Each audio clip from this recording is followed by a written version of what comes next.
persoalannya sebenarnya adalah bagaimana menciptakan rules and order, ya, kalau istilah Belandanya, yaitu suasana ketenangan dan keteraturan. Ya kurang lebih seperti kita dalam bernegara seperti ini, jadi suasananya tentram, masyarakat yang mencari nafkah di bidang penggalian timah itu silahkan, demikian juga warga Tionghoa juga itu melakukan penambangan timah silahkan, semuanya serba tertata, dan itulah memang yang diharapkan oleh pemerintah kolonial Belanda pada masa itu. Nah, tapi Depati Amir tampil sebagai seorang yang memang dalam memori Belanda ya, itu sebagai sosok ya orang lanun kurang lebih seperti itu. Jadi sebagai orang yang memang menciptakan ketidakteraturan atau menciptakan perpecahan di lingkungan masyarakat Bangka. Kemudian yang saya temukan satu hal yang menarik, mungkin bapak-bapak pernah mendengar nama Jaksa Arifin. Jaksa Arifin. Nah, dalam teks Belanda dituliskan Hof Jaksa Arifin. Nah, Hof ini adalah kepala.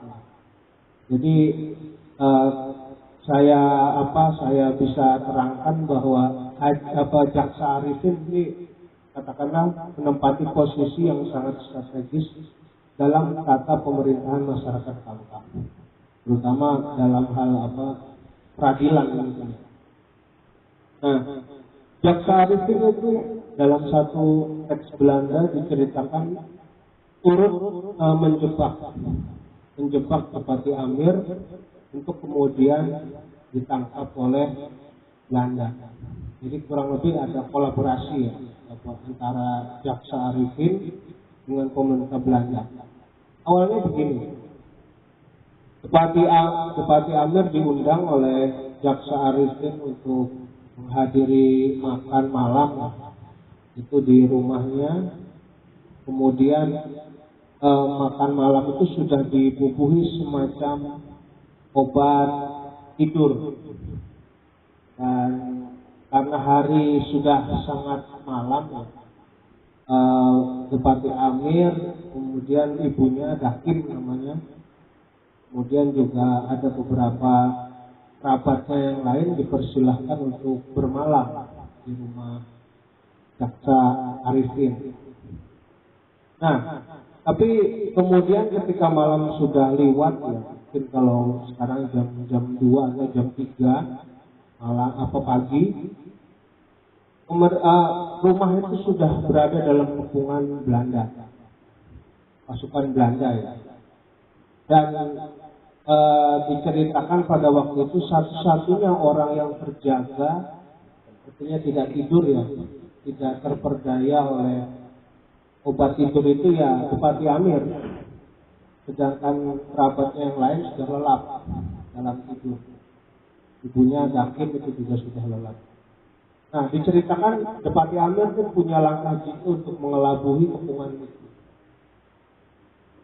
Ini kerabatnya dibangunkan satu-satu. Pertama saudara perempuannya, Ipa, suruh keluar. Bilang nanti kalau sama ketemu tentara, bilang mau ke belakang, artinya ke toilet lah. Satu pergi. Kemudian ibunya Dakim itu izin juga sama tentara yang mengepung ke belakang, ke toilet. Satu lagi pergi. Sampai yang terakhir adalah Depati Amir izin untuk katakanlah buang air kecil di toilet. Nah, ketika semua rombongan Depati Amir itu sudah izin, barulah Jaksa Arifin itu datang. Kemudian bertanya kepada salah satu tentara, bagaimana? Apakah Depati Amir berhasil ditangkap? Tapi seluruh tentara yang ada di situ kebingungan karena mengira yang keluar satu-satu itu adalah orang penghuni rumah, gitu. Artinya kerabatnya Jaksa Arifin. Tapi disitulah kecerdikan Depati Amir itu diuji. Ya. Akhirnya Jaksa Arifin ya dengan sangat menyesal sekali mengakui bahwa dia tidak berdaya untuk menangkap Depati Amir. Jadi bayangkan Depati Amir seseorang yang sedianya sudah berada dalam posisi tertidur lelap, tapi masih terjaga. Nah, inilah satu penggalan kisah menarik yang saya temukan dalam naskah Belanda. Karena disebutkan Depati Amir ini memang dalam beberapa kasus sering mengelabui Belanda atau company. Selain juga menipu, kadang-kadang memeras. Memeras dalam artian melakukan beberapa aksi-aksi, katakanlah aksi-aksi yang sifatnya merugikan pemerintah kolonial Belanda. Nah, inilah yang saya kira cerita-cerita kecil semacam ini perlu untuk kita kembangkan, kita eksplorasi lebih lanjut untuk kemudian dapat memuluskan langkah Depati Amir ini menjadi pahlawan nasional. Karena yang saya ketahui pahlawan-pahlawan nasional yang sudah ditetapkan seperti Imam Bonjol atau Depati Pangeran Diponegoro atau Cetnya itu semuanya didahului oleh kajian yang sifatnya historis, tetapi juga disokong oleh pemerintah daerah.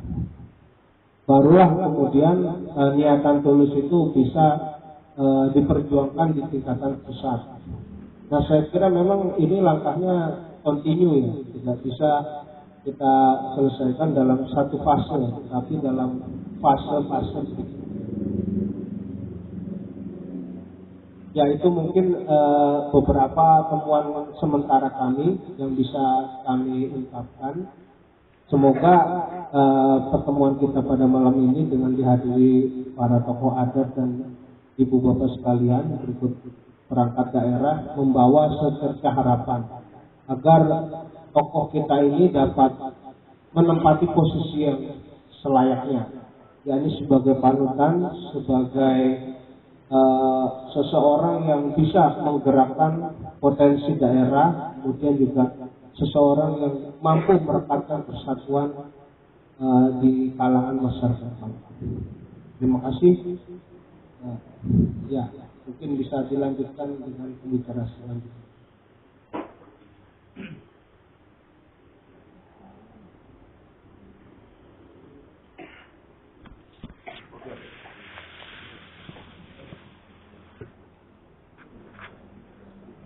Assalamualaikum warahmatullahi wabarakatuh. Yang saya hormati Wakil Gubernur Kepulauan Bangka Belitung, Bapak Hidayat Arsani, yang saya hormati Datuk Sri Amron Pakapi, yang saya banggakan Bapak Profesor Din Najib. Profesor ini sering telepon saya ya, tapi saya mohon maaf Prof, karena saya itu sudah terlalu sibuk kadang-kadang Prof, jadi tidak sempat lagi telepon Profesor. Jadi sudah pantang-panting gitu Prof kerjanya. Bapak dan ibu-ibu yang hadir pada malam hari ini yang berbahagia. Saya punya surat, dua surat ya dari Kementerian Sosial. Yang pertama surat tahun 2004 itu yang menolak usulan Depati Amir sebagai pahlawan nasional. Padahal pada waktu itu Datuk Sri Amron Pakapi dengan saya itu ketemu langsung dengan Menteri Sosial waktu itu, Bapak Bahtiar Hamzah, dan perintah Pak Menteri Sosial harus jadi pahlawan nasional. Cuma direkturnya bandel kan, akhirnya diberhentikan direkturnya. Nah, di dalam surat Kementerian Sosial itu hanya satu baris Pak, pembatalannya itu isinya perjuangan tapi Amir terlalu singkat.